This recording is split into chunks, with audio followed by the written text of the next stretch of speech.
What is up, blockchain gang? This is the Daniel Draghi show, where nearly 10,000 rebels are resisting the far-reaching arms of our conquerors. In this guide, I will detail all the ways I have found to rage against the MIR4 machine. You may wonder what makes me qualified to cover such an impossible task. So allow me to first demonstrate my qualifications, and then I will explain how it is much easier than you may think. For starters, I have played MIR4 since the global launch in August of 2021. In that time, I have acquired vast amounts of in-game knowledge on the economy, builds, PvP, and the evolving state of the game through my personal experiences playing the 4 starting classes, as well as following about 20 different content creators on YouTube from all over the globe. This alone would never be enough, as many players are in a similar position and still struggling to defeat these super alliances because they are trying to win in a head-on assault against a superior force. This is where my knowledge of studying history's revolutions and rebellions will aid the cause, as I have been interested in these topics for the past 20 years, allowing me to apply some of the same tactics,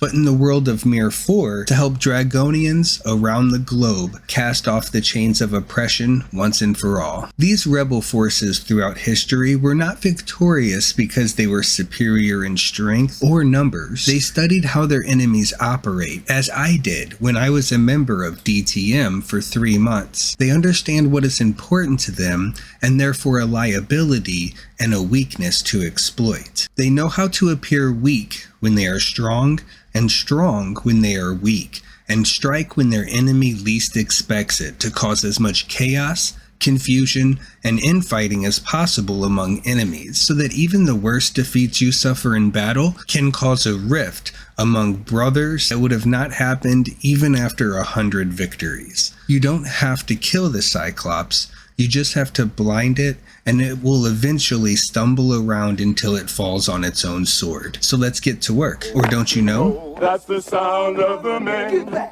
working on the chain. Gang. That's the sound of the men working on the chain. Gang. And you even said, ooh, ah. To start things off, a quick word for today's sponsor, Kucoin. Just kidding. I just want to explain something to all of the naysayers. Building an empire and keeping it together is much harder than lighting a match and watching it all turn to ash. The default status of the game is the autonomy and independence of each individual server, as there is no way to enforce a multi-server alliance except by people following orders, and the conquerors have the task of changing this natural order of things. Our goal isn't so much to win as it is to stop them from winning until they lose hope and give up. They only have hope because up until now, most people have obeyed their orders in defeat, and that is about to change. We can never hope to win a battle of brute force. As demonstrated in this video from Lexology, we can see over a dozen people trying to take down a single OP Lancer. Now these players are very strong, so if they struggle this much with one high-powered person, an entire clan wouldn't be able to stop them. However, their weakness is that they can only be in a single server at a time. Even if they can defend one castle, they rely on the people that they have conquered to do their dirty work for them the vast majority of the time. Also, I didn't get permission to use this video, so please go check out their channel and make sure to subscribe if you like that disgustingly high power MIR4 PvP. A link is in the description. Please don't sue me, bro. Other than the founding members of these mega alliances, you have the loyalists, who were conquered but have sworn allegiance to their oppressors. Next, you have the dissenters, who are still a part of the mega alliance, but secretly hate it and wish to see it fall. Neutrals are those clans that are not in the mega alliance, but stay out of their way and let them take whatever they want. Then you have your rebels, who are openly fighting in the face of the empire, and finally, members of competing mega alliances. There are 3 states you can classify each occupied server into, in my opinion: peaceful, hostile, and warring. A peaceful server has nearly no opposition position, with almost every active player joining the Mega Alliance or a neutral clan. A hostile server has at least one clan that is not neutral nor belongs to the Mega Alliance and is actively fighting back. A warring server is one where the occupying force has lost at least one of their volleys. This is important because it is a signal to the Alliance to send for reinforcements. This is the point where you have won. The longer you can keep reinforcements in your server defending your castle, the more time they cannot defend another server's castle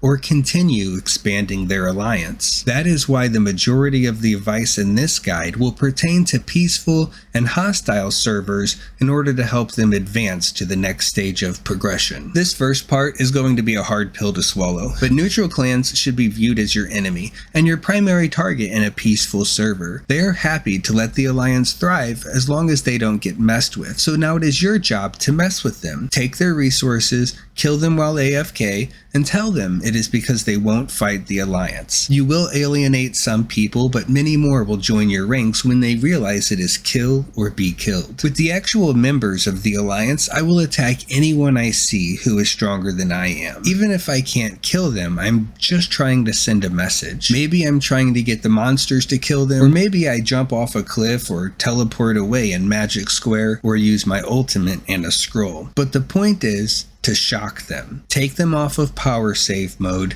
and make them afraid of being attacked at all times. If the Alliance's soldiers have the peace of mind to farm anytime they want while AFK, they will never question if they would be better off fighting the Alliance instead of for it. You must show them no fear. To tell you the truth, I was afraid, coming from a peaceful server who hunted down rebels constantly like good dogs. But when I was a part of DTM, I would randomly get killed far more often for being a part of an alliance than in the past 3 weeks when I have been fighting the alliance. When I see an enemy who is around my strength or weaker, I just send them a message and ask if they want to fight. I know it may seem weird to attack the neutral people and talk to the enemy, but you'll find that around half of the time they are not really your enemy, but more like an imperfect ally. This is where your spies will come from. Some people don't want to talk and they'll just attack me. Some people want to fight, and we still have a conversation where I can gauge how much they actually support the alliance. Most people don't want to fight because it means fighting for a cause they don't believe in, and they will be honest and tell you that. You must know who are the loyalists and who are the dissenters if you're going to form a faction of strong members to oppose them. Chances are that they think they are in the minority and they're afraid to ask others if they feel the same way due to a fear of punishment or being kicked out of the alliance. You can out them to each other and they will realize that they were just going along with the alliance because they didn't want to fight their friends who turned out to be doing the exact same thing. Some things I like to discuss is if they know who they are fighting for, if they remember what it was like before they took over the server, and if they think it is healthy for the game. If I don't fight them,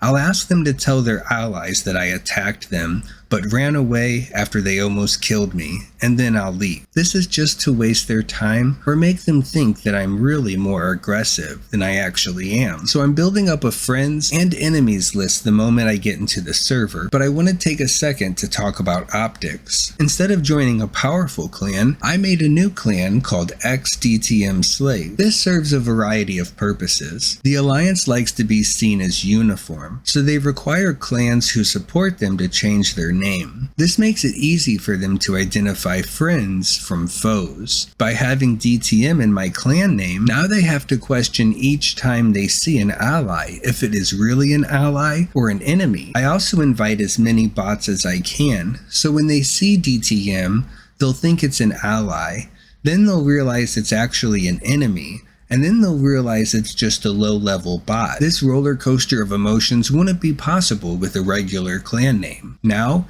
they probably start seeing bots and allies much more often than a threat, which may lure them into a false sense of security, and offers me a sort of camouflage to walk around in plain sight and nobody realizes what I'm up to until it's too late. Don't only tell the truth or lie when speaking to people. Make sure that you're always doing both when talking to your enemy or even somebody who may be an ally. I would never promote being toxic, but you will often have to explain why you are doing what you are doing or defend your actions. You should do so in a respectful manner, as if people see them acting foolish in world chat, it will only aid your cause. Talk about your spies. Not by name, of course. Even if you don't have spies, and your enemy believes you do, they will start to suspect everyone for anything at all. When you get information, make sure to let other spies know, and tell them it came from somewhere else, and mix in a lie or two. The point is that nobody will really know what is going on, because these alliances keep so many secrets close to their chest, which opens them up to be susceptible to rumors and gossip. You don't have to fool all of them all of the time, but if you plant the seeds of doubt in the minds of just one or two people, they may start asking questions, and that will always lead to a falling out if leadership refuses to be transparent, or if the lie leads to another truth that they've been hiding from their allies. If someone is stronger than you are, try attacking them with your mining gear on. Making someone believe you are much weaker than you really are can force them to do stupid things while trying to show off because of how much they underestimate your true power. Here are some weak points that we can focus on. The sanctuaries are obvious and can easily be contested. Once a few have been destroyed, they will resign to building any more and lose out on 20 to 30% extra experience, which can be seen as your first major victory. They all know now that they would be progressing faster if they were not in the alliance. When it comes to world bosses, I have no intention of killing it or even stealing a chest. My goal is to cause chaos, which will lead to members of the alliance stealing chests from each other. By waiting until the boss falls, you can run in and attack as many people as possible. I'm not trying to kill them, just knock them off of the chest and make them chase me. Then, their allies will steal the chest as they kill me or I teleport away. You may know that this isn't that big of a deal. Like Lex here, who plays it as cool as a cucumber, and I know it's not that big of a deal. But I have seen players get killed, get kicked out of the alliance, for killing the looter, and multiple civil wars started over a single boss chest. Trust me when I say that there is a small minority of players out there who will lose their shit after this happens to them after only a few times. Some alliances, especially for the high-level players, will track which players get a chest and how many, so they'll be much harder to disrupt. But you are wasting their time if you're making them do all of that extra work even when you don't show up to the fight. For these teams, it's best to wait until nearly everyone leaves for the next boss fight, and there will always be one or two people left behind getting the last chest. This is when I would try to actually kill them, or at least force many of their allies to teleport back. Remember that you can jump off the edges to avoid an experience loss if needed in the labs, and they will have to make sure to go to the entrance and run all the way back to the center. There is also a room in the valley that you can suicide in if you can make it that far, but it is much harder unless you practice airwalking from between the two rings like this. When players you can defeat are AFK mining, grinding, or doing daily quests, we can try to get them killed by monster aggro. We know that they are AFK because we sent them a message asking if they want to fight, and they never responded. They will know who did it because of this message, but their allies won't, and they won't be able to track you. If you accidentally take a PK penalty while doing this, the best place to remove it is in the Magic Square training or silver room since there is no PvP. If you don't have any more tickets for the day, you can use the hidden passages of the labyrinths to farm since they can't be tracked, and you won't get any higher PK penalty if you need to kill someone yourself. If you are not able to fight in the Valley Ward directly, that is okay. You can still potentially get members punished or kicked out of the Alliance by going around the world and killing them, or even letting them kill you. This will print their name in the clan chat and remind everyone that they were not there to support them for war. Many times this would have otherwise gone unnoticed and unpunished. Altars are a great way to work with the rebels and other servers to take down Stage 1 and Stage 2 servers' resource production, but should be avoided in a warring server to give the resistance that holds a volley as many resources as possible. Secret Peek is best to go in with a friend. This way you can contest and take as many bosses as possible, but only use a single ticket at a time, so if they call for backup, you won't waste any additional time. If I am being hunted here, I will usually try to mine or gather on the hill and jump into the ledge to suicide if needed. You can also join the peak with your spies. Kill them or let them kill you to keep the alliance off their back. The magic square is often over 50% of the experience they will gain for the day. Clearing the rooms on a regular basis is a great way to keep them all in the safe rooms if they have to AFK. It is best to use single tickets as well, but this is so you can clear it multiple times a day. When powerful NFT characters come in from other regions, they are often playing on a very high ping. This can be observed when they use their dodge. They will teleport or stutter step a short distance almost instantaneously. You can use this to your advantage by teleporting quickly multiple times. These players will see a loading screen for 2 to 3 times longer with high ping, and that can be up to 30 seconds in very populated areas such as during the Valley War. If they are relying on an international defense, test their bandwidth by feinting attacks on multiple valleys before launching the real attack,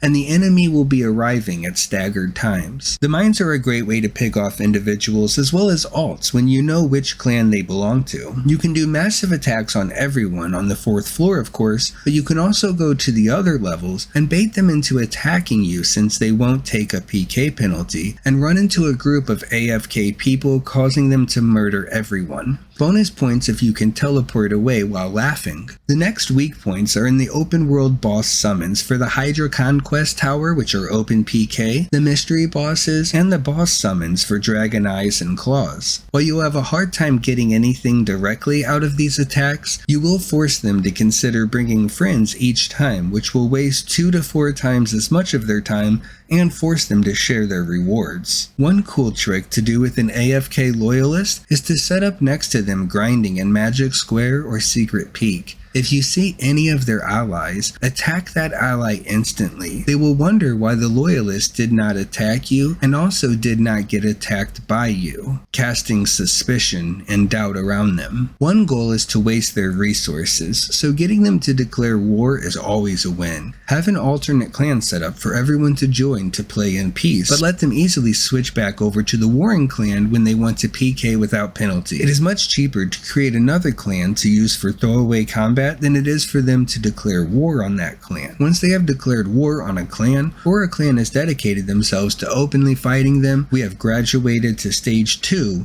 which is a hostile server. Where we let our weapon do the talking in a peaceful server, now we must use communication for victory. After the game has become much harder for players in the Alliance, fighting for the revolution is becoming increasingly more popular and attractive to them. Don't alienate these potential allies in victory or defeat, but attempt to constantly recruit them. Remember that spies work both ways, so never tell your complete plan to everyone, so make sure to include a unique detail, one that you make up each time that you tell somebody a part of your plan. This way, if it comes out that one of your members is a spy, you will know exactly which one because of the unnecessary detail you planted into your private conversation that was included accidentally exposing them. My final point is that any clan, alliance, group, or leader can be co-opted, bought out, or quit playing the game at any time. Instead of putting your faith in a leader to guide you, view everyone as a leader, including yourself, and learn from them all, your enemies most of all. If you have been fighting a losing battle for a long time now, I would begin to question my leader's motives and suspect the Mega Alliance has already gotten to them. They don't bribe leaders because it is easy or cheap. They do it because they know it is the only way that they stand a chance at victory. From my battle to your war. That is how you revolt in MIR4. That is all I have for you today. Don't forget to like and subscribe so we can do this again sometime.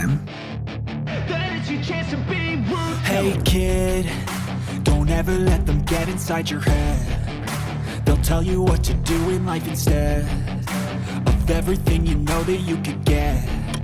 Don't let them guide your life towards regret.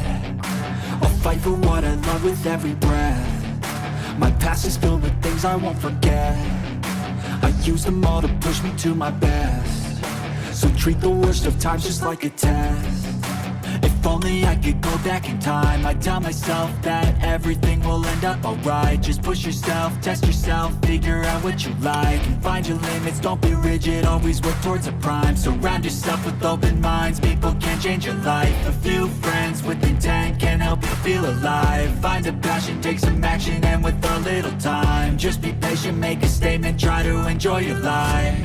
They'll try to kick you while you're down, they wanna rise up while you drown, they wanna fill your head with doubt, they're silently scared that you'll figure it out. I'll make it look like I'm losing, won't bother hiding my bruises, and when they finally think you're wounded, then it's your chance to be ruthless.